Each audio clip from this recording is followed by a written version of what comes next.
Elektabilitas Ganjar tertinggi, banyak yang makin gusar. Poltreking Indonesia terkini menyatakan bahwa Gubernur Jawa Tengah, Ganjar Pranowo, adalah figur terkuat calon presiden di pemilu 2024. Dikutip dari CNN Indonesia, elektabilitas Ganjar adalah yang tertinggi, yaitu dengan raihan 30,6%. Kemudian, disusul Prabowo dengan elektabilitas 26,8% dan Anies dengan elektabilitas 19,8%.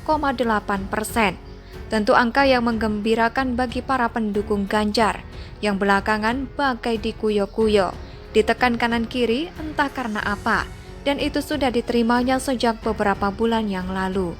Hasil survei tersebut mungkin saja menjadi timbal balik positif atas berbagai tekanan negatif itu, terkhususnya atas apa yang dilakukan kepada Ganjar. 30% jelas bukan angka yang tinggi, walaupun patut diingat bahwa angka itu cukup berarti mengingat hajatan Pilpres masih 2 tahun lagi. Walaupun juga dalam 2 tahun ke depan itu masih banyak kemungkinan yang bisa terjadi.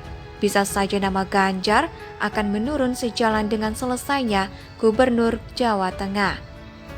Tapi bisa juga semakin naik karena tanpa jabatan publik, relawannya akan lebih bebas mengkreasikan Ganjar menjadi sedemikian rupa, sehingga akan lebih menarik lagi.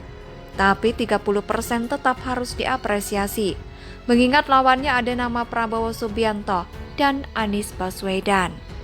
Memang semuanya belum pasti, terutama bagi mereka pelaku langsung dalam kontestasi Pilpres 2024 nanti. Toh rangkaian tahapan pemilu saja belum dimulai, tapi melihat bagaimana Ganjar membuat keramaian, bahkan kemudian atensi negatif dari partainya sendiri, tetap saja ini hal yang menarik. Posisi puncak, walaupun sementara dan sebatas survei, tetap semakin mendatangkan pengaruh negatif bagi mereka yang selama ini gerah dengan Ganjar, gerah dengan para pendukungnya. Mereka bakal semakin gusar. Mereka yang mengatakan Ganjar kemajon dan kemelinti mungkin akan tambah kelojotan. Bisa-bisanya setelah ditekan sedemikian rupa, kenapa Ganjar malah tetap atau semakin gahar, tambah puyeng. Mereka yang kepo dengan relawan Ganjar mungkin akan tambah kepanasan. Bisa-bisanya setelah dikorek-korek, duit relawan dari mana? Kenapa Ganjar tetap berkibar, tambah pening.